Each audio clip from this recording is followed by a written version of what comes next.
ನಮಸ್ಕಾರ ವೀಕ್ಷಕರೇ. ಪಾಕಿಸ್ತಾನಕ್ಕೆ ಭಾರತ ಏಟಿನ ಮೇಲೆ ಏಟು ಕೊಡ್ತಾ ಇದೆ. ಒಂದು ಕಡೆ ಪಾಕಿಸ್ತಾನದಿಂದ ಏನೆಲ್ಲ ದಾಳಿ ಆಯಿತೋ ಅದಕ್ಕೆ ಮುಟ್ಟಿಕೊಂಡು ನೋಡುವಂಥ ರೀತಿಯಲ್ಲಿ ಭಾರತ ಪ್ರತಿದಾಳಿಯನ್ನು ಮಾಡಾಗಿದೆ. ಭಾರತದ ಈ ಸಾಧನೆ ಇದೆಯಲ್ಲ ನಿಜಕ್ಕೂ ಶ್ಲಾಘನೀಯ. ನಿನ್ನೆಯಿಂದ ಇವತ್ತಿನವರೆಗೆ ಪಾಕಿಸ್ತಾನದ ಮೇಲೆ ಮಾಡಿದಂಥ ಸರಣಿ ಆಘಾತಗಳು, ಸರಣಿ ದಾಳಿಗಳು ಕೇವಲ 23 ನಿಮಿಷದಲ್ಲಿ ಆಪರೇಷನ್ ಸಿಂಧೂರ್ ಮುಗಿಸಾಗಿತ್ತು. 23 ನಿಮಿಷದಲ್ಲಿ ಮಾತ್ರ. ಈಗ ಪಾಕಿಸ್ತಾನಕ್ಕೆ ಅರ್ಧಕ್ಕರ್ಧ ಅಂದರೆ 16 ನಗರಗಳನ್ನು ಭಾರತ ಟಾರ್ಗೆಟ್ ಮಾಡಿ ಅದನ್ನು ಕೂಡ ಉಳಿಸಬಾಡಾಗಿದೆ. ಸೊ ಇದು ಭಾರತ ಸೇನೆಯ ಪವರ್. ಅಂದರೆ ಇದೇ ಸಚಿವರುಗಳು, ಪಾಕಿಸ್ತಾನದ ನಾಯಿ ಸಚಿವರುಗಳಿದ್ದಾರಲ್ಲ, ಹೊಲಸುಬಾಯಿಯ ಸಚಿವರುಗಳಿದ್ದಾರಲ್ಲ, ಇವರು ಹೇಳ್ತಾ ಇದ್ರು ಭಾರತವನ್ನು ನಾವು ಕೆಲವೇ ಕ್ಷಣಗಳಲ್ಲಿ ಮಾಡಿಬಿಡ್ತೀವಿ, ನಾಶ ಮಾಡಿಬಿಡ್ತೀವಿ ಅಂತ ಹೇಳ್ತಾ ಇದ್ರು. ಇವತ್ತು ನಾಶ ಆದಂಥವ್ರು ಯಾರು? ಅದೇ ಪಾಕಿಸ್ತಾನ. ನಮ್ಮ ಜೊತೆ ಇದ್ರ ಬಗ್ಗೆ ಮಾತನಾಡೋದಕ್ಕೆ ವೆರಿ ಸೀನಿಯರ್ PV ಹರಿ ಸರ್ ಇದ್ದಾರೆ, ನಿವೃತ್ತ ಕರ್ನಲ್. ಸರ್ ನಮಸ್ತೆ, ಸ್ವಾಗತ ಸರ್ ಕಾರ್ಯಕ್ರಮಕ್ಕೆ. ಸರ್, ಕೇವಲ 23 ನಿಮಿಷದಲ್ಲಿ ಭಾರತ 9 ಟಾರ್ಗೆಟ್ಗಳನ್ನು ರೀಚ್ ಮಾಡಿತ್ತು. ಅದಾದ ನಂತರ ನಡೆದಂಥ ದಾಳಿ, ಭಾರತ ಮಾಡಿದಂಥ ಪ್ರತಿದಾಳಿ, ಪಾಕಿಸ್ತಾನದ ನಗರಗಳನ್ನು ನಾವು ಯಾವತ್ತೂ ಟಾರ್ಗೆಟ್ ಮಾಡಿರಲಿಲ್ಲ. ಬಟ್ ಈ ಬಾರಿ ಯಾವ ನಗರವನ್ನು ಬಿಡದೆ ಟಾರ್ಗೆಟ್ ಮಾಡಿದೆ, ಏನು ಹೇಳ್ತೀರಿ ಸರ್? ಫಸ್ಟ್ಲಿ ಬಟೋರೆ, ಇದೆಲ್ಲ ಬೇಕಾಗಿತ್ತು. ಯಾಕೆಂತ ಹೇಳಿದರೆ ಇಷ್ಟು ವರ್ಷಗಳು ನಿಮ್ಮ ಸ್ವಲ್ಪ ಮುಂಚೆ ಹೇಳ್ತಾಯಿದ್ರು, ಅಕ್ಷರಧಾಮ ಟೆಂಪಲ್ ಆಗಲಿ, ನಮ್ಮ ಅಮರನಾಥ್ ಯಾತ್ರೆಗಾಗಲಿ, ಬಾಂಬೆ ಬ್ಲಾಸ್ಟ್ಗಳಾಗಲಿ, ತಾಜ್ ಹೋಟೆಲ್ ಬ್ಲಾಸ್ಟ್ಗಳಾಗಲಿ, ಯಾಕೆ ಈವನ್ ರಾಮೇಶ್ವರ ಕೆಫೆ ಇಲ್ಲಿ ನಡೀತು. ಈ ರೀತಿ ಎಲ್ಲ ದೇಶದ್ರೋಹಿಗಳಿಂದ ಕೂಡಿರೋ ತುಂಬ ಜನ ನಮ್ಮನ್ನು ಈ ISI ಏಜೆಂಟ್ ಪಾಕಿಸ್ತಾನದವರು ಪೇರೂಲಲ್ಲಿಟ್ಟು ನಮ್ಮನ್ನು ರಕ್ತ ಹರಿಸ್ತಾ ಇದ್ದಾರೆ. ಅದಕ್ಕೆ ಜನರಲ್ ಜಿಯಾವುಲ್ ಹಕ್ ಹೇಳ್ದ, V will bleed India in 1000 cuts ಅಂತ. ಆ 100 ಕಟ್ ಏನಪ್ಪ ಅಂತ ಹೇಳಿದ್ರೆ, ಇಲ್ಲಿ ಕೋಮು ಗಲಭೆ ಮಾಡಿಸೋದು, ಇಲ್ಲಿ ನಮ್ಮ ದೇವಸ್ಥಾನಗಳಿಗೆ ನುಗ್ಗೋದು, ಅಲ್ಲಿ ಇದು ಮಾಡೋದು, ಸಬೋಟೇಜ್ ಮಾಡೋದು, ಇದು ಮಾಡಿ ನಮ್ಮನ್ನು ಇದು ಮಾಡಿದ್ದಾರೆ. ಈಗ ಮೊನ್ನೆ ಪಹಲ್ಗಾಮಲ್ಲಿ ಆಗಿದ್ದು ಅಕ್ಷಮ ಅಪರಾಧ. ಇದು ನಮ್ಮ ಭಾರತದ ಇತಿಹಾಸದಲ್ಲಿ ಯಾವತ್ತೂ ಆಗಿಲ್ಲ. ಇದು ಪ್ರತಿಯೊಬ್ಬರಿಗೂ ಸಹ ಒಂದು ಕೆರಳಿಸುವಂಥ ದೊಡ್ಡ ವಿಷಯ. ಇದು ಯಾರಾದರೂ ಸಾಯಿಸೋದಕ್ಕಿಂತ ಮುಂಚೆ ಪ್ಯಾಂಟ್ ಬಿಚ್ಚಿ ತನ್ನ ಮಕ್ಕಳ ಎದುರಿಗೆ ಗುಂಡಿಟ್ಟು ತಂದೆ ಸಾಯಬೇಕಾದ್ರೆ ಆ ಮಕ್ಕಳ ಕಣ್ಣೀರು ಯಾವ ರೀತಿ ಇರಬೇಕು, ಹೆಂಡತಿಯ ವಿಧಿವಾಗಬೇಕಾದ್ರೆ ಯಾವ ರೀತಿ ಇರಬೇಕು, ಇದನ್ನು ನಾವು ಊಹಿಸ್ಲಿಕ್ಕೂ ಸಾಧ್ಯ ಇಲ್ಲ. ಇಂಥ ಮಹಾಪಾಪಿಗಳಿಗೆ ನಾವು ಈಗ ಹಂತವಾಗಿ ನಾವು ಅವ್ರನ್ನ ಕಳ್ತಿದ್ದೀವಿ. ಮೋದಿಯವರು ಹೇಳಿದಾಗೆ, ನಿಮ್ಮ ಕಲ್ಪನಾತೀತವಾಗಿ ನೀವು ಅನ್ಇಮ್ಯಾಜಿನೇಬಲ್ आप सोच भी नहीं सकते ऐसे वाले ಪನಿಷ್ಮೆಂಟ್ आपको देंगे ಅಂತ ಹೇಳಿದ್ದಾರೆ. ಅದು ಕರೆಕ್ಟು. ಅಂಥವಾಗಿ ಈಗ 9-10 ಉಗ್ರವಾದಿ ನೆಲೆಗಳನ್ನು ಮಾಡಿದ್ದಾರೆ. ಮೋಸ್ಟ್ಲಿ ಅವರೆಲ್ಲ ಓಡೋಗಿರ್ತಾರೆ POKಯಲ್ಲಿ. ಅಲ್ಲಿ ಈವನ್ ಮುಜಾಫರಾಬಾದ್ ಸೈಯದ್ ಹಫೀಜ್ ಅವನು ಇರಲಿಲ್ಲ. ಈ ಆಸಿಮ್ ಮುನೀರ್ ಅಂತಹ ಒಂದು ಜನರಲ್ ಹೇಳಲಿಕ್ಕೆ ನಾಚಿಕೆ ಆಗ್ತದೆ. ಮುಲ್ಲಾ ಟೈಪ್ ಮಾತಾಡಿದ್ದಾನೆ ಅವನು, ಹಿಂದೂ ಮುಸ್ಲಿಮ್ ಅದು ಇದು ಅಂತೇಳಿ. ಅಂಥವನ ದೆಸೆಯಿಂದ ಈ ಪಹಲ್ಗಾಮ್ದು ಇದಾಗಿರೋದು. ಇಂಥ ಮಹಾಪಾಪಿಗಳಿಗೆ ನಮ್ಮ ಮೊದಲನೇ ಆಪರೇಷನ್ ಸಿಂಧೂರದಲ್ಲಿ ಉಗ್ರಗಾಮಿಗಳ ನೆಲೆಗಳನ್ನು ನಾವು ಟಾರ್ಗೆಟ್ ಮಾಡಿದ್ದೀವಿ. ಎರಡನೇ ಹಂತದಲ್ಲಿ ಅವ್ರ ರಿಯಾಕ್ಷನ್ಸ್ ಪ್ರಕಾರ ಅವ್ರು ನೋಡ್ತಾರೆ, ಪೂರಾ ನಾನು ತಿಳ್ಕೊಂಡೆ ಅಪ್ ಟು ಜಮ್ಮು ತನಕ ಮಾತ್ರ ಇರ್ತದೆ, LOC ಅಲ್ಲಿ, ಆಮೇಲೆ ಮುಗಿದೋಗುತ್ತೆ ಆ ಕಡೆ ಪುಂಚಿ ಈ ಕಡೆಯಿಂದ. ಈಗ ನೋಡಿದರೆ ಅಪ್ ಟು ಜೈಸಲ್ಮೇರ್ ತನಕ ಅವ್ರದ್ದು ಬಿಲ್ಟಪ್ ಇದೆ, ಫೈರಿಂಗ್ ಇದೆ, ಎಲ್ಲ ಇದೆ. ಸೊ ಇದರ ಅರ್ಥ ನಮ್ಮ ಮೇಲೆ ಇನ್ನೂ ಆಕ್ರಮಣ ಮಾಡಲಿಕ್ಕೆ, ಯಾಕೆಂದರೆ ಸಿಂಧೂ ನದಿ ನೀರು ದೆಸೆಯಿಂದ ಇಲ್ಲಿ ಅಂತೇಳಿ ನಾವು ಮುಂಚೆನೇ ಇದು ಮಾಡಿ ಅವರ ಏರ್ ಡಿಫೆನ್ಸ್ ಏನಿದೆ, ಏರ್ ಡಿಫೆನ್ಸ್ ಅಂತ ಹೇಳಿದರೆ ಇದು ಡ್ರೋನ್ಗಳ ಅಟ್ಯಾಕ್, ಮಿಸೈಲ್ಸ್ ಅಟ್ಯಾಕ್ ಮತ್ತು ಏರೋಪ್ಲೇನ್ ಅಟ್ಯಾಕಿಗೆ ಅವರ ಒಂದು ಏನಿದೆ ಲಾಹೋರಲ್ಲಿ, ಆ ಏರ್ ಡಿಫೆನ್ಸ್ ಸಿಸ್ಟಮನ್ನು ನಲಿಫೈ ಮಾಡಿದ್ದೀವಿ. ಹೀಗೆ ಮಾಡಿ ಎಲ್ಲ ಪೇಶಾವರ್, ರಾವಲ್ಪಿಂಡಿ ಎಲ್ಲ ಮಾಡಿದ್ದೀವಿ. ಈಗ ಈವನ್ ನೆನ್ನೆ ರಾತ್ರಿ 3:20ಕ್ಕೆ ನಾನು ಮೆಸೇಜ್ ನೋಡ್ತಾ ಇದ್ದೆ, ಕರಾಚಿ ಪೋರ್ಟನ್ನು ಇದು ಮಾಡಿದರು. ಅದು ಮೇಯ್ನ್, ಅದು ಬಾಂಬೆಗೆ ಟೈಪ್, ಅದು ಕರಾಚಿ ಪೋರ್ಟ್, ಅದು ಸಮುದ್ರದ್ದು ಸ್ಟ್ರಾಟಜಿಕ್ ಪಾಯಿಂಟು. ಈಗ ಇದನ್ನೆಲ್ಲ ನಾವು ಇದು ಮಾಡಿದ ಮೇಲೆ ನೋಡುವ ಇವರದ್ದು ಯಾವ ರೀತಿ, ಇವರ ಮುಂದಿನ ಸ್ಟೆಪ್ಸ್ ಯಾವ ರೀತಿ ಇದೆ, ನಾವು ಆಮೇಲೆ ಮಾತಾಡೋಣ. ಮತ್ತು ನಾವೇನು ನಮ್ಮ ಕರ್ತವ್ಯ ಏನು ಅದ್ರ ಬಗ್ಗೆ ಸ್ವಲ್ಪ ನಾನು ಮಾತಾಡ್ತೀನಿ. ಹೌದು. ಈಗ ನಾವು ಈ ಆಪರೇಷನ್ ಸಿಂಧೂರ್ ಅದಕ್ಕೂ ಮುಂಚೆ ಭಾರತ ಈ ದಾಳಿ ಮಾಡೋದಕ್ಕಿಂತಲೂ ಮುಂಚೆ ಒಂದಷ್ಟು ಕ್ರಮಗಳನ್ನು ತೆಗೆದುಕೊಂಡಿತ್ತು. ನೀವಾಗಲೇ ಹೇಳಿದ್ರಿ, ವಾಟರ್ ಸ್ಟ್ರೈಕ್ ಮಾಡ್ತು, ಜೊತೆಗೆ ವ್ಯಾಪಾರಗಳನ್ನು ನಿಲ್ಲಿಸ್ಬಿಟ್ವಿ. ಇದು ಎಷ್ಟು ಇಂಪಾರ್ಟೆಂಟ್ ಆಗಿತ್ತು ಅಂತ? ಇದು ತುಂಬ ಇಂಪಾರ್ಟೆಂಟು. ಯಾಕೆಂತ ಹೇಳಿದರೆ, ಇಲ್ಲಿ ನಾವು ಡೈರೆಕ್ಟಾಗಿ ಈ ಎಲ್ಲಿವರೆಗೆ ಈ ಕಾಶ್ಮೀರ ಇಶ್ಯೂವನ್ನು ತಗೊಂಡಿದ್ದಾರೆ, ಈ ಕಾಶ್ಮೀರ ಇಶ್ಯೂವೇ ಇಶ್ಯೂ ಅಲ್ಲ ಇದು. ಫಸ್ಟ್ಲಿ ಮಹಾರಾಜ ಹರಿಸಿಂಗ್ ಅಂತ ಲಾಸ್ಟ್ ದೊರೆ ಏನಿದ್ದ ರಾಜ, ಅವನು ನಮಗೆ ಕ್ಲಿಯರಾಗಿ ಬರ್ಕೊಟ್ಟಿದ್ದಾನೆ ಕಾಶ್ಮೀರ ನಮ್ಮದು ಅಂತೇಳಿ ಅದೇ ಆಗಿದೆ. ಅದು ಅವ್ರಿಗೆ ಒಪ್ಲಿಕ್ಕಾಗಿಲ್ಲ. 1948ರಲ್ಲಿ ಮತ್ತೆ ನಮ್ಮನ್ನು ಆವಾಗಿಂದ ಶುರುವಾಗಿರೋದು ಇದು. ಮತ್ತು 1989ರಲ್ಲಿ ನಾನು ಆವಾಗ ಸಿಕ್ಕಿಮಲ್ಲಿದ್ದನೋ ಇಲ್ಲ ಎಲ್ಲೆಲ್ಲೋ ಇದ್ದೀನಿ. ಆವಾಗ ಅಮಾನುಲ್ಲಾ ಖಾನ್ ಅಂತೇಳಿ ಅವರೇ ಶುರು ಮಾಡಿರೋದು ಈ ಕಾಶ್ಮೀರದ ವಿಷಯ. ಆವಾಗಿದ್ದ ಈ ಟೆರರಿಸಮ್, ಮುಂಚೆಲ್ಲ ಟೆರರಿಸಮ್ ಇರಲಿಲ್ಲ.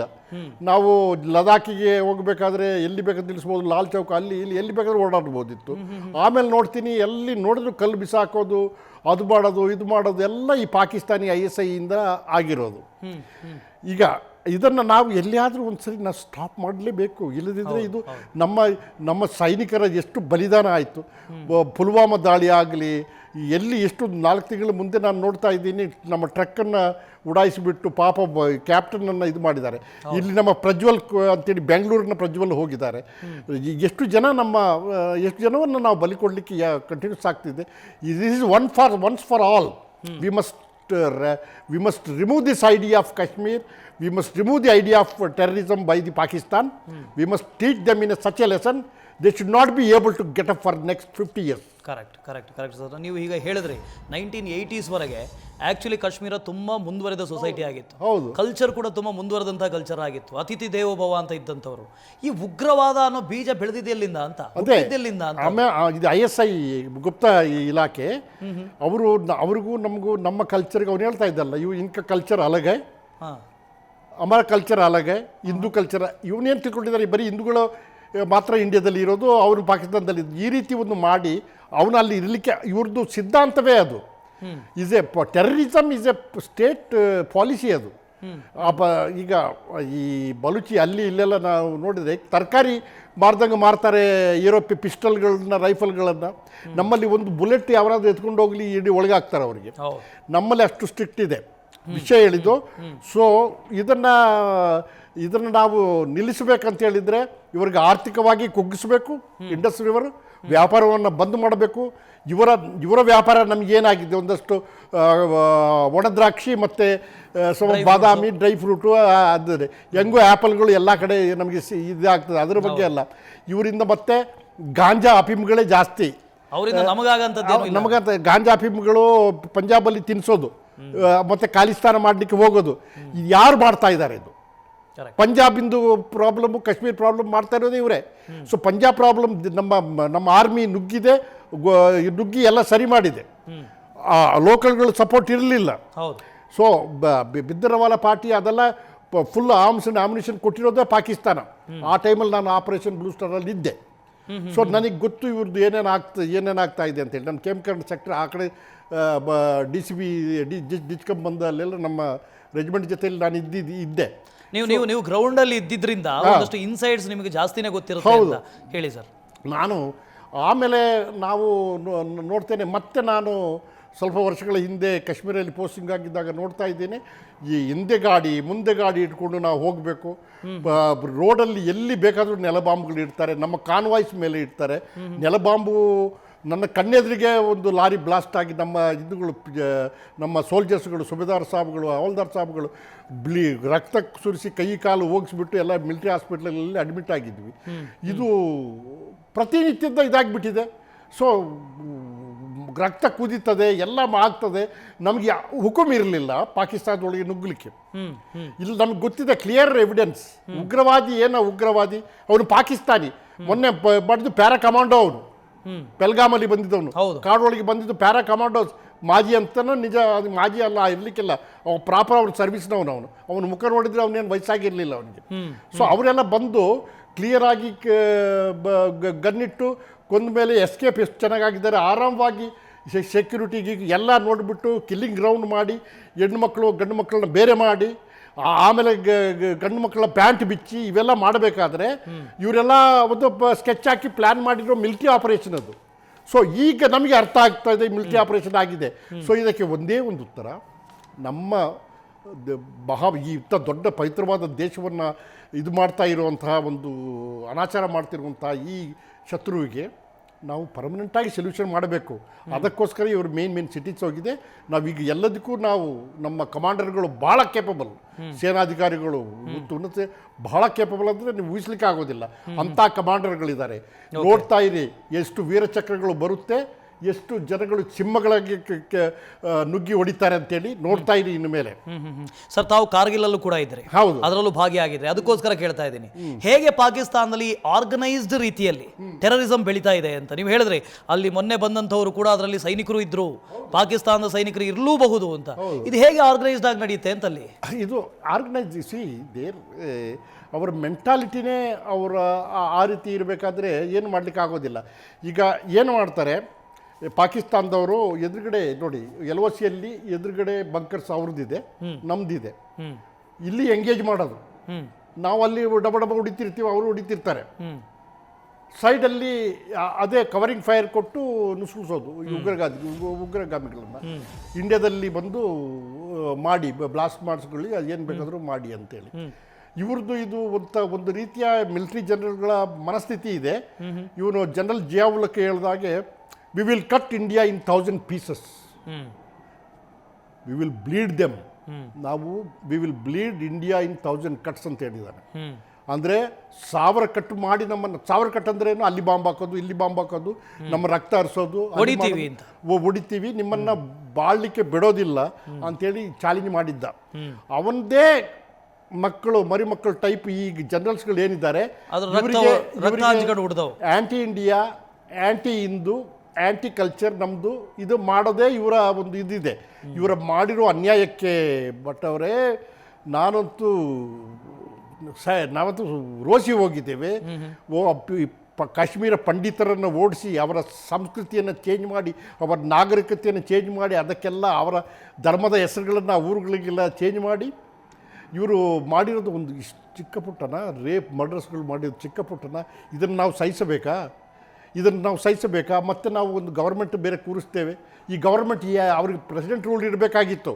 ಇನ್ನು ಸ್ವಲ್ಪ ದಿವಸ ಎಲ್ಲ ಚೆನ್ನಾಗಿತ್ತು, ವ್ಯಾಪಾರ ಉದ್ಯೋಗಗಳು ಚೆನ್ನಾಗಿ ಆಗ್ತಾ ಇತ್ತು ಕಾಶ್ಮೀರದಲ್ಲಿ. ಎಲ್ಲಿ ಅವ್ರು ಒಬ್ಬೊಬ್ಬರು ಎಷ್ಟು ಕೋಟಿಗಟ್ಟಲೆ ದುಡಿದು ಬಿಟ್ಟಿದ್ದಾರೆ. ಈಗ ಆ ನಾರ್ಮಲಿಸಿ ಪಾಕಿಸ್ತಾನಕ್ಕೆ ಬೇಡ. ಇದು ಯಾಕೆ ನಾರ್ಮಲ್ ಆಗಿದೆ? ನಾರ್ಮಲ್ ಆಗಿರಬಾರ್ದಲ್ಲ. ಕಾಶ್ಮೀರ ಅಲ್ಲೆಲ್ಲಿ ಬಾಂಬ್ ಹೊಡಿಬೇಕು. ಈಗ ಅಮರನಾಥ್ ಯಾತ್ರೆ ಬರ್ತಿದ್ದೆ ಪಹಲ್ಗಾಮ್ ರೋಡಲ್ಲಿ, ನಮ್ಗೆ ಇದೆಲ್ಲ ಬಂದ್ ಮಾಡಿಸೋಣ ಅಂತ. ಅವ್ರಿಗೆ ಗೊತ್ತಿಲ್ಲ ನಮ್ಮ ಲೀಡರ್ಶಿಪ್, ಈಗಿನ ಲೀಡರ್ಶಿಪ್ ಹೇಗಿದೆ ಅಂತೇಳಿ. ನಿರ್ಧಾರವನ್ನು ತಗೊಂಡಿದ್ದಾರೆ. ನಿರ್ಧಾರವನ್ನು ಖಂಡಿತ ಒಂದು ತಾರ್ಕಿಕ ಹಂತಕ್ಕೆ ಬರೋ ತನಕ ಬಿಡೋದಿಲ್ಲ. ಸರ್, ನನಗೆ ಡೌಟ್ ಇರೋದು, ನೀವಾಗಲೇ ಹೇಳಿದ್ರಿ ನೋಡಿ, ಒಂದು ಕಡೆಯಿಂದ ದಾಳಿ ಮಾಡ್ತಾ ಇರ್ತಾರೆ, ಇನ್ನೊಂದು ಕಡೆ 4 ಜನ ಉಗ್ರರನ್ನು ನುಗ್ಗಿಸ್ತಾರೆ. ಈಗ ನಮ್ಮೂರಿಗೆ ಯಾರೊಬ್ರು ಹೊಸಬ್ರು ಬಂದಿದ್ದಾರೆ ಅಂತಂದ್ರೆ ನಮ್ಗೆ ಗೊತ್ತಾಗತ್ತೆ, ಯಾರೋ ಹೊಸಬ್ರು ಬಂದಿದ್ದಾರೆ, ಇವರು ನಮ್ಮ ಊರವ್ರು ಅಲ್ಲ ಅಂತ. ಆ ಊರಲ್ಲಿದ್ದವ್ರಿಗೆ ಯಾರೋ ಬಂದಿದ್ದಾರೆ ಅಂತ ಹೇಳಿದ್ರೆ ಅವ್ರಿಗೆ ಗೊತ್ತಾಗೋದಿಲ್ಲ. ಎಲ್ಲ ಗೊತ್ತಿರ್ತದೆ. ಅವರು ಲೋಕಲ್ ಸಪೋರ್ಟ್ ಇದ್ದಲೇ ಬರೋದವರು. ಮತ್ತೆ ಬೇಗ ಮರ್ಜ್ ಆಗಿಬಿಡ್ತಾರೆ. ಅವ್ರ ಜೊತೆಯಲ್ಲಿ ಬೇಗ ಸೇರಿಬಿಟ್ರೆ ನಿಮಗೆ ಆತಂಕವಾದಿ ಯಾರು, ಲೋಕಲ್ ಯಾರು ಗೊತ್ತೇ ಆಗೋದಿಲ್ಲ. ಮತ್ತು ಉದ್ದ ಕೋಟ್ ಹಾಕೊಂಡಿರ್ತಾರೆ. ಉದ್ದ ಕೋಟ್ ಚಳಿಗೆರೆ ಎಂಥದ್ದು, ಅದು ಒಳಗೆ ಗನ್ ಇದೆ. ಮತ್ತು ಅವ್ರನ್ನ ಮೀಟ್ ಮಾಡ್ತಾರೆ. ಸೊ ನೀವು you cannot make out who is terrorist and who is a civilian. Okay, ಅದು ಲೋಕಲ್ ಇನ್ಫಾರ್ಮೇಷನ್ ಕೊಡೋರು ನಮಗೆ ಲೋಕಲೇ ಬೇಕಲ್ಲ. ಅವ್ರು ಕೊಡ್ತಾರಾ? ಸುಮ್ಮನೆ ಆದರೂ ನಮಗೆ ಇನ್ಫಾರ್ಮೇಷನ್ ಕೊಟ್ಟು ಡಬಲ್ ಏಜೆಂಟ್ಸ್ಗಳಿದ್ದಾರೆ, ಅವ್ರಿಗೂ ಕೊಡ್ತಾರೆ, ನಮಗೂ ಕೊಡ್ತಾರೆ. ಇಂಥ ಸಮಯದಲ್ಲಿ ಮಿಲಿಟರಿ ಜಿಪ್ಸ್ಗಳು ಹೋಗ್ತಾ ಇದೆ, ಇಂಥ ಸಮಯದಲ್ಲಿ ಇಂಥ ಕ್ರಾಸ್ ಮಾಡ್ತಾ ಇದ್ದಾರೆ ಅಂತೇಳಿ ಅವ್ರಿಗೆ ಮುಂಚೆನೇ ಕೊಡ್ತಾ ಇದ್ದಾರೆ. ಅದಕ್ಕೋಸ್ಕರ ಆ ಇಂಟಿಮೇಷನ್ ಮೇಲೆ ಅವ್ರು ಮಾಡ್ತಾ ಇದ್ದಾರೆ. ಸೊ ಉಗ್ರವಾದಿಗಳನ್ನು ನಾವು ಮಿಲಿಟರಿ ಡ್ರೆಸ್ಸಲ್ಲಿ ಕಾರಣ ಸಿಗ್ತೀವಿ. ಅವರು ಉಗ್ರವಾದಿಗಳನ್ನ ನಾವು ಕಂಡುಹಿಡಿಯಲಿಕ್ಕೆ ಆಗೋದಿಲ್ಲ. ದೊಡ್ಡ ಆಪರೇಷನ್ಗಳಿಗೆ ಏನು ಮಾಡ್ತಾರೆ, ಮಿಲಿಟರಿ ಯೂನಿಫಾರ್ಮ್ ಹಾಕ್ಕೊಂಡು ಬರ್ತಾರೆ, ಇಲ್ಲ ಪೊಲೀಸ್ ಯೂನಿಫಾರ್ಮ್ ಹಾಕ್ಕೊಂಡು ಬರ್ತಾರೆ. ಸೊ ಈ ರೀತಿ ಒಂದು ಡಿಸೆಪ್ಟಿವ್ ವೇ ಕುತಂತ್ರಗಳನ್ನು ಮಾಡಿ ದೇಶದಲ್ಲಿ ಅಶಾಂತಿ ಮಾಡಿ ಕಾಶ್ಮೀರವನ್ನು ಹೇಗಾದರೂ ಮಾಡಿ ಬೇರೆ ಮಾಡಿಸ್ಬೇಕಂತಿದ್ರು. ಅದು ನಡೀಲಿಲ್ಲ. ಚೆನ್ನಾಗಿ ಇಂಪ್ರೂವ್ ಆಗ್ತಾ ಇತ್ತು. ಇವಾಗ ಇದನ್ನು ಸಹ ಅವರು ಈ ಹೋಟ್ಲುಗಳೆಲ್ಲ ಖಾಲಿ ಬಿದ್ದಿದೆ, ದಾಲ್ ಲೇಕಲ್ಲಿ ಯಾರೂ ಇಲ್ಲ. ಸೊ ಈಗ ಬರಲೇಬಾರ್ದು ಯಾರು ಕಾಶ್ಮೀರಕ್ಕೆ. ಅವನು ಒಬ್ಬ ಮಿನಿಸ್ಟ್ರಿ, ಇವನ್ JNK ಮಿನಿಸ್ಟ್ರಿ, ಅವನು ಹೇಳ್ತಾ ಇದ್ದ ಮಿನಿಸ್ಟ್ರಿ MLA ಹಮಾರೆ ಉಪ್ಪರ್ ಕಲ್ಚರಲ್ ಇನ್ವೇಷನ್ ಹೋ ರಹಿ, ಬೇರೆ ಧರ್ಮದವರು ಬರಬಾರ್ದು. ಆರ್ಟಿಕಲ್ 370 ಇದಾಯಿತು, ಬೇರೆ ಧರ್ಮದವರು ಬಂದು ಈ ಬೆಲ್ಗಾಮ್ ಕಡೆಯಿಂದ ಹೋಗಬಾರದು ಅಂತ. ಅದು ಏನು ಮಾಡಿ ಸಾವಿರಾರು ವರ್ಷಗಳಿಂದ ಅಮರನಾಥ ಆಗಲಿ, ಕೈಲಾಸವಾಗಲಿ, ಶಂಕರಾಚಾರ್ಯ ಹಿಲ್ಲಾಗಲಿ, ಶಿವನ ದೇವಸ್ಥಾನಗಳಾಗಲಿ, ಅದು ನಮ್ಮ ಸಂಸ್ಕೃತಿಯ ಇಂಡಿಯಾದ ಶಿರ, ಅದು ಇಂಡಿಯಾದ ತಲೆ. ಅದು ಅಲ್ಲಿ ಅದನ್ನು ಯಾವ ರೀತಿ ನಾವು ಇವ್ರು ಹೇಳಿದ ಮಟ್ಟಕ್ಕೆ ಸರ್ ಕಲ್ಚರಲ್ ಇನ್ವೇಷನ್ ಎಲ್ಲಿಂದ ಆಗಿದ್ದು ಅಂತ ನನಗೆ ಅದೇ ಪ್ರಶ್ನೆ. 1980ವರೆಗೆ ನೀವಾಗಲೇ ಹೇಳಿದ್ರಿ ಅಲ್ಲಿನ ಕಲ್ಚರೇ ಬೇರೆ ಆಗಿತ್ತು ಅಂತ. ಒಂದು 20-25 ವರ್ಷದಲ್ಲಿ ಸಂಪೂರ್ಣವಾಗಿ ಡೆಮೋಗ್ರಫಿನೇ ಚೇಂಜ್ ಆಯಿತು. ಡೆಮೋಗ್ರಫಿ ಚೇಂಜ್ ಆಗಿದೆ. ಹಾಗಾದ್ರೆ ಕಲ್ಚರಲ್ ಇನ್ವೇಷನ್ ಮಾಡಿದವರು ಯಾರು? ಕಲ್ಚರಲ್ ಇವರೇ ಮಾಡಿರೋದು. ಕಲ್ಚರಲ್ ಯೂಜನ್. ಆಗ ನಿಮಗೆ ನಾನು ಒಂದು ಹೇಳ್ತೇನೆ, ಅಲ್ಲಿ ಯಾಕೆ ಡೆಮೋಗ್ರಫಿಕ್ ಚೇಂಜ್ ಮಾಡಿದ್ದಾರೆ ಅಂತ ಹೇಳಿದರೆ, ಮೈಕಲ್ಲಿ ಅನೌನ್ಸ್ ಮಾಡಿದ್ದಾರೆ ರಾತ್ರಿನೇ ಹೋಗಬೇಕು ಅಂತೇಳಿ. ನಾನು ಅಲ್ಲೇ ಒಂದು ಜಾಗದಲ್ಲಿ ಇದ್ದೆ. ಅಲ್ಲಿ ಲೋಕಲ್ಗಳ ಕೇಳ್ತೆ, ಸಾಬ್ ಇದು ಸರ್ಪಂಚನ ಮನೆ, ಅವನ ಹೆಸರು ಏನಂತಿದ್ರೆ ಎಂಥದ್ದು ಭಟ್ ಅಂತ ಹೇಳ್ತಾ ಇದ್ದ, ಬ್ರಾಹ್ಮಣರು, ಕಾಶ್ಮೀರಿ ಪಂಡಿತ. ಇದು ಇವ್ರ ಬಾವಿ, ಇದು ಹೀಗೆ ಇಲ್ಲೆಲ್ಲ ಇದು ಮಾಡ್ತಾಯಿದ್ರು, ಅಲ್ಲಿ ದೇವಸ್ಥಾನ ಇದು ಮಾಡಿ ಸ್ನಾನ ಮಾಡ್ತಿದ್ರು, ಇಲ್ಲೇ ಆಗ್ತಿತ್ತು, ಅಲ್ಲೇ ಆಗ್ತಿತ್ತು, ಇದೆಲ್ಲ ನಡೀತಾ ಇತ್ತು. ಅವ್ರು ರಾತ್ರಿನೇ ಟೆಲಿಫೋನ್ ಬಂದಿದೆ, ಆ್ಯಪಲ್ ಗಾರ್ಡನ್ ಎಲ್ಲ ಬಿಟ್ಟು ಓಡಿದ್ದಾರೆ. ಈ ಆ್ಯಪಲ್ ಗಾರ್ಡನ್ ಇವ್ರು ತಗೊಂಡಿದ್ದಾರೆ. ಸೊ ಕಲ್ಚರಲ್ ಇನ್ವೇಷನ್ ಅವರು ಮಾಡಿರೋದು, ನಾವಲ್ಲ. ಒಂದು ಎರಡನೇದು ಅಂತ ಹೇಳಿದರೆ, ನಾನು ಆವಾಗ ಎಷ್ಟೋ ಸರಿ ನೋಡಿದ್ದೀನಿ ಇವರೇ, ಅಮರನಾಥಿಗೆ ಹೋಗಬೇಕಾದ್ರೆ ಎರಡೂ ಕಡೆ ಕ್ರಿಯೇಷನ್ ಟೀಮ್ ತಗೊಂಡು ಹೋಗಿದ್ದೆ ನಮ್ಮ ಫ್ಯಾಮಿಲಿ ಜೊತೆಯಲ್ಲಿ. ಮಧ್ಯದಲ್ಲಿ ಮಿಲಿಟರಿ ನನ್ನ ಮಿಸ್ಸಸ್ಸಿಗೆ ಸ್ವಲ್ಪ ತಲೆ ನೋವು ಅಂತೇಳಿ ಅಲ್ಲಿ ಹೋಗಿ ಔಷಧಿ ತೊಗೊಳ್ಳಿಕ್ಕೆ ಹೋಗ್ತಾ ಇದ್ದೀನಿ. ಅವನು ಮೆಡಿಸಿನ್ ತೊಗೋಬೇಕಾದ್ರೆ ಬ್ಯಾಕ್ ಸೈಡಲ್ಲಿ ನಮ್ಮ ದೇವರುಗಳ ಫೋಟೋ ಇದೆ. ನಾನು ಇದೇನು ನನಗೆ ಅರ್ಥ ಆಗಲಿಲ್ಲ. ಮತ್ತೆ ಅವನು ಹೇಳಿದ, ಸಾಬ್ ಅದು ಹೆಂಗೆ ಬಿಡ್ಲಿಕ್ಕೆ ಆಗ್ತದೆ, ನಾವು ನಮ್ಮ ಧರ್ಮವನ್ನು ಬಿಟ್ಟು ನಾವು ಇವರ ಬೈ ಫೋರ್ಸ್ ನಾವು ಆಗಿರೋದು. ಇದೆಲ್ಲ ಧರ್ಮಾಂತರ ಮಾಡಿದ್ದಾರೆ. ಒಂದೇ ಸಾಯಿರಿ, ನಮ್ಮ ಒಂದೇ ಇದು ಕನ್ವರ್ಟ್ ಆಗಿ ಇಲ್ಲ ಈ ರೀತಿಯಾಗಿ ಅಂತ ನಾವು ಇವರ ಅನಾಚಾರಗಳಿಗೆ ನಾವು ಸಿಕ್ಕಿಬಿದ್ದಿದ್ದೇವೆ. ಯಾರಿಗೂ ಹೇಳ್ಬೇಡಿ ಸಾಬ್, ನೀವು ಮಿಲಿಟರಿಯವರು ನಿಮ್ಮ ಹತ್ರ ಮಾತಾಡಬಾರ್ದು ಈ ವಿಷಯ ಎಲ್ಲ ಅಂತ. ಸೊ ನನಗೆ ಆವಾಗ ಎಷ್ಟು ಮನಸ್ಸಿಗೆ ಬೇಸರ ಆಗಿರಬೇಕು. ಅವರ ಆ ಊರುಗಳನ್ನು ನೋಡಬೇಕಾದ್ರೆ, ಅದೇ ಹೊಸದಾಗಿರೋ ಟೈಮಲ್ಲಿ ನನಗೆ ಹಿಮಾಲಯ ಪರ್ವತ, ಭಾಳ ಒಳ್ಳೆ ಸ್ನೋ, ಅದೆಲ್ಲ ನನಗೆ ಇಡೀಲೇ ಅಷ್ಟೇನು ನನ್ನ ಮಜಾ ಆಗಲಿಲ್ಲ ನನಗೆ. ಈ ವಿಷಯ ತಿಳಿದಾಗಲೇ ನನಗೆ ಅದು ಸ್ವರ್ಗ ಟೈಪ್ ಕಾಣಲಿಲ್ಲ ನನಗೆ. ಎಷ್ಟು ಚೆನ್ನಾಗಿ ಸುಭಿಕ್ಷವಾಗಿದ್ದ ಒಂದು ರಾಜ್ಯವನ್ನು ಈ ರೀತಿ ದಾಳಿ ಮಾಡಿ, ಡೆಮೋಗ್ರಫಿ ಚೇಂಜ್ ಮಾಡಿ, ನಮ್ಮ ಮೇಲೆ ಆಗಾಗ ಬಾಂಬ್ ಬ್ಲಾಸ್ಟ್ಗಳು ಮಾಡ್ತಾ ಇದ್ದಾರಲ್ಲ ಇವರು ಎಲ್ಲ ಮನುಷ್ಯರ. ಇಂಥ ರಾಕ್ಷಸರುಗಳಿಗೆ ಈಗ ಏನು ಮುಹೂರ್ತ ಫಿಕ್ಸ್ ಆಗಿದೆ ಆಗಲಿ, ಇದು ಒಂದು ತಾರ್ಕಿಕ ಹಂತಕ್ಕೆ ಬರಲೇಬೇಕು. ಇದು ಬಂದೇ ಬರುತ್ತೆ. ನಮ್ಮ ಸಿಪಾಯಿಗಳು ಮುಂದೆ ಎಷ್ಟ ಹೆಜ್ಜೆ ಹಿಂದೆ ಇಡಲಿಕ್ಕೆ ಇದೇ ಪ್ರಮೇಯ ಇಲ್ಲ. 100% ನಾವು ವಿಜಯವನ್ನು ಗಳಿಸ್ತೇವೆ. ಏನು ಎಷ್ಟು ಬೇಕಾದರೂ ಬೆಲೆ ತೆತ್ತಲಿಕ್ಕೆ ರೆಡಿ ಇದ್ದೇವೆ. ನ್ಯೂಸ್ ಫಸ್ಟ್, ನಿರ್ಭೀತಿಯಿಂದ ನಿಮ್ಮ ಪರವಾಗಿ.